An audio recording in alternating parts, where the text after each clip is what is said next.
Okay, let's unpack this.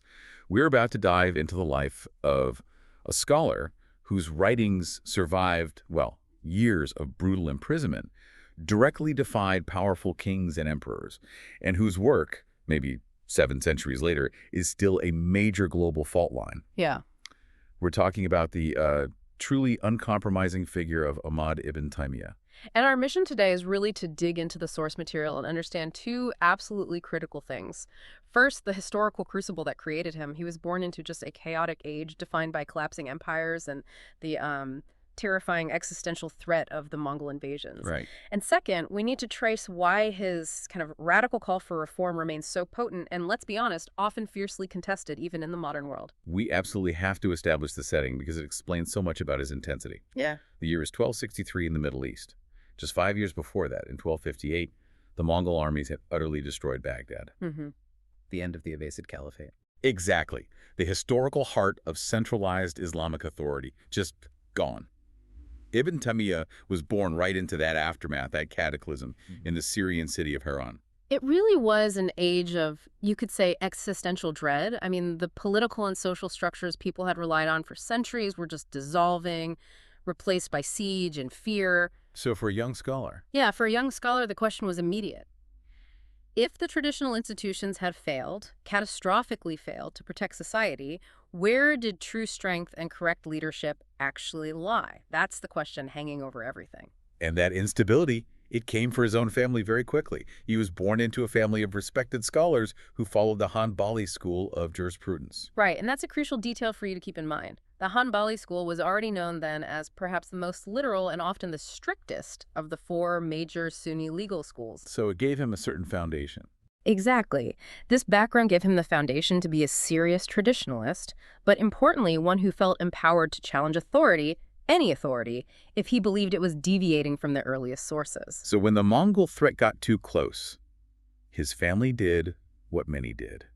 They fled their hometown of Haran and settled in Damascus. And Damascus became his home, really his university. It was a major center for scholarship, absolutely. But it was also incredibly tense, constantly under the shadow of Mongol raids and controlled by the Mamluk Sultanate. That military regime based in Egypt and Syria. That's the one. And what's truly fascinating is how quickly he rose to prominence in that really volatile environment. The sources say by age 7, he had memorized the entire Quran. 7. That's beyond just prodigious intellect.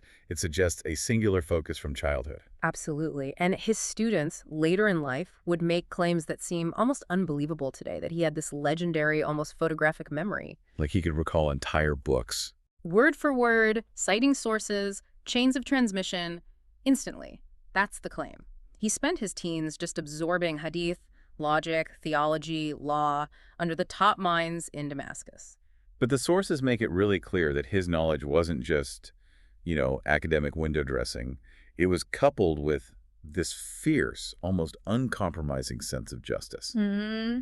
Even as a young scholar, he began publicly questioning popular practices, the rulings of established older scholars, if he felt they strayed from what he saw as the core sources, the Quran and the practice of the Prophet, the Sunnah. Yeah, he was setting himself up to challenge established norms right from the very beginning. It was baked into his approach. And that challenge immediately took aim at the biggest geopolitical threat of his time, the Mongol Ilkhanate. Right. And here's where it gets really important for you listening to understand the nuance. When the Mongols specifically, their rulers, converted to Islam, a lot of people across the Muslim world breathed a huge sigh of relief. Understandably. They probably thought the existential threat was neutralizing itself. Exactly. But even the Taymiyyah was, let's say, profoundly skeptical. He looked past the formal conversion. What he observed was that while they took the title of Muslim, they continued to primarily rule their lands using their ancestral tribal code. The Yasa code of Genghis Khan. Precisely, rather than fully adopting Islamic law, the Sharia. Okay, but what was the practical difference? Why was using the Yasa code such a, profound betrayal or corruption in his eyes? Well, the Yasa was essentially a secular tribal law code. It was designed to maintain order in a vast nomadic empire, focusing on things like loyalty to the Khan, military discipline, that sort of thing. Right. By sticking to the Yasa over Sharia, Ibn Taymiyyah argued they were creating a kind of dual system of governance, and that made their claims to be legitimate Islamic rulers basically fraudulent in his view. So he made a truly radical, frankly terrifying move for the time. He issued a fatwa, a religious legal ruling, declaring that fighting the Mongols was not only lawful, but actually an obligation, even though they claimed to be Muslims. He argued that a regime that paid lip service to Islam while ruling by non-Islamic law represented a greater threat, a corrupted internal danger, than, say, outright polytheism. This was a seismic ruling. Because normally, fighting fellow Muslims. Historically, fighting nominal Muslims was considered illegal, haram. He had essentially found a theological justification, a loophole perhaps, to justify war against this colossal power that claimed to be part of the faith. And this wasn't just academic theorizing, right? It had real-world military consequences. Absolutely. That ruling, which basically branded the ruling Mongols as illegitimate apostates in a sense, it boosted the morale of the Mamluk armies and rallied resistance. It directly contributed to the Mongol defeat at the crucial Battle of Shakab in 1303. Wow. And that really cemented Ibn Taymiyyah's image as this fearless scholar capable of, well, moving mountains, or at least armies. So once the external threat was maybe momentarily dealt with, he immediately turned his attention inward. Yes, he felt that the spiritual weakness of the community was actually part of what contributed to their political vulnerability in the first place. The two were linked for him. So, having confronted the Mongols, he starts challenging these entrenched internal traditions. What were the specific practices that he found most offensive? He took aim at what he called bid'ah innovations, things he felt lacked precedent in the earliest Islamic tradition, the time of the Prophet and his companions. Okay, like what? Well, this included practices common among Sufis, the mystical, sometimes ecstatic movements, certain rituals, ceremonies. But the biggest controversy, the one that really landed him in trouble repeatedly, focused on the popular veneration of saints and visiting tombs for blessings. But wait, challenging the veneration of saints, that sounds incredibly risky, politically and socially. I mean, he wasn't just tackling abstract theology. He was going after local, deeply embedded traditions that probably provided comfort to millions. Oh, hugely risky. Why did the rulers put up with that level of unrest for so long? Well, they didn't tolerate it well at all. That's why he spent so much time in prison. These views absolutely enraged prominent figures, especially the Sufi leadership and the established scholars of the other three major legal schools. They saw him as disrespectful. Disrespecting foundational tradition, yes. And they feared his literalist approach would lead to massive public unrest and, frankly, undermine their own authority. And the Mamluk rulers, the military sultans, they must have been incredibly unsettled by his independence. I mean, they didn't mind him helping fight the Mongols. Oh, that was useful. But they couldn't stand his willingness to challenge them or the religious authorities they relied on to keep social control. Exactly. The rulers summoned him to courts multiple times to defend his fatwas. They didn't really care about his intellectual consistency. They cared that his rulings were disruptive. He wouldn't just fall in line. No, he was fiercely independent, refused to become a salaried state scholar, and because he almost never backed down, he became this perpetual thorn in the side of the governing powers. And that legendary boldness, it definitely came at a massive personal cost. His life became this revolving door of confrontation, consequence, and confinement. His first known major imprisonment was in Cairo around 1306.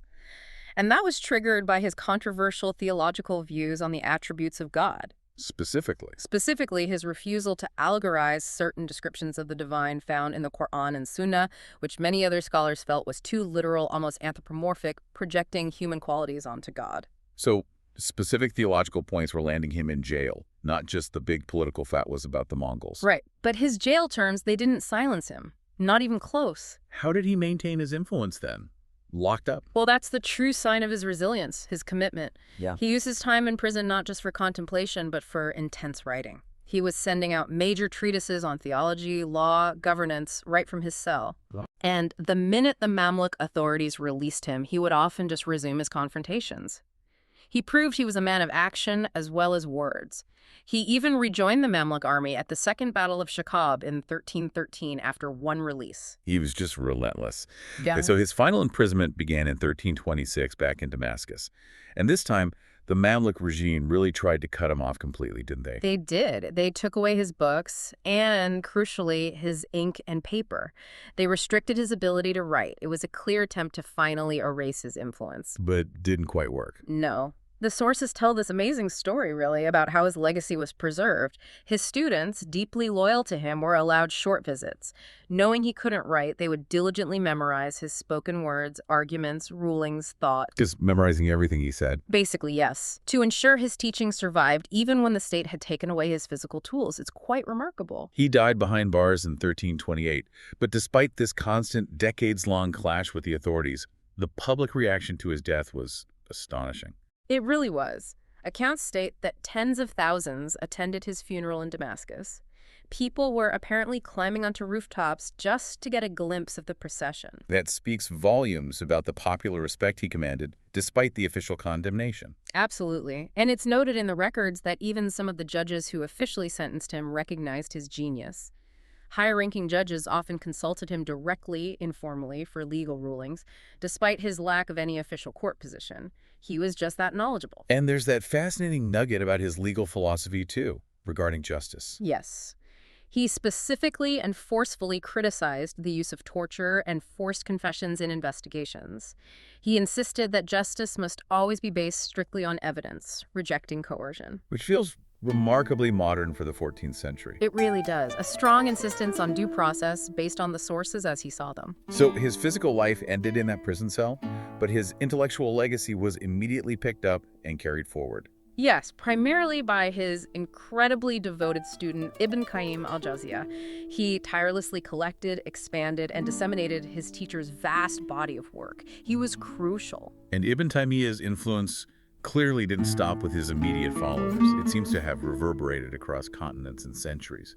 Where do we start seeing his sort of massive historical footprint? Well, if we connect the dots, you see his direct imprint on major later reform movements, often centuries later.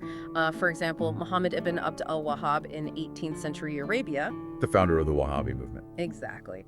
He drew heavily on Ibn Taymiyyah's insistence on purifying Islam from what they saw as later accretions and innovations, returning to a perceived original purity. And elsewhere. Likewise, someone like Shah Waliullah in India, also in the 18th century, was inspired by Ibn Taymiyyah's demand that legal adherence must be based on verifiable Quranic and prophetic evidence, rather than blindly following inherited traditions or schools of thought without question. Okay, this brings us to probably the most critical point for you listening today. His legacy is fiercely claimed and contested. We know his works have been cited by various modern groups, peaceful reformists, yes, but also militant actors. They often seem to cherry-pick his writings. And this is where context is just absolutely non-negotiable if we want to avoid misuse. It's critical. For example, some modern militant groups might focus solely on his rulings about fighting nominal Muslims, like the rationale he used against the Yasser-ruling Mongols, Right. while completely ignoring his vast body of work on ethics, personal responsibility, justice, the conditions for legitimate governance, and peaceful societal order. So they take the bits that suit their agenda. Or, conversely, peaceful reformers might use his work to argue for evidence-based adherence to scripture over intellectual stagnation and blind imitation. The same texts are used for very different ends. So taking his rulings, which were often very specific responses to unique 14th century political crises like the Mongol threat, and applying them wholesale, globally, without that deep historical context, fundamentally distorts his intentions. Precisely. We know from historical records he actively condemned indiscriminate killing. He continuously warned against rebellion that lacked legitimate cause, purpose, or clear structure. His complexity makes him, frankly, dangerous to simplify or quote out of context. And it's clear his view is comprehensive. I mean, his writings aren't just dry theology. They cover seemingly everything: law, politics, governance, but also like diet, health, personal ethics. Yeah, it was a holistic vision for reform. His influence is inescapable, partly because he addressed so many aspects of life, aiming for a total coherence based on his understanding of the sources. #tag outro. So ultimately, why does Ibn Taymiyyah still matter so much? I think his enduring relevance lies in the fact that he spoke directly to a world in profound crisis, political collapse, spiritual drift, external threats. He insisted that strength, political, spiritual, social, came not from compromise or dilution, but from courageous, principled leadership and a rigorous return to what he defined as correct foundational belief and practice. So whether he's admired for his, sheer intellectual rigor and undeniable courage, or criticized for the sometimes harsh consequences of his uncompromising literalism, his influence is just absolutely undeniable. Yeah. He remains one of the few historical figures whose voluminous works are studied with, it seems, equal intensity by both his most ardent followers and his fiercest critics. Right. Everyone has to grapple with him. Which leaves us, and you, with an important question to consider, maybe. His life really forces us to ask, what is the value of intellectual integrity when it puts you in direct opposition to the state, to established tradition, maybe even to popular consensus? Is that kind of integrity worth the cost of prison, isolation, condemnation? It's a tension, isn't it, between upholding tradition and the responsibility one might feel to challenge current practices if they seem to conflict with core sources. That's a debate that remains central, really, across all fields of thought, not just religious scholarship. Something to think about.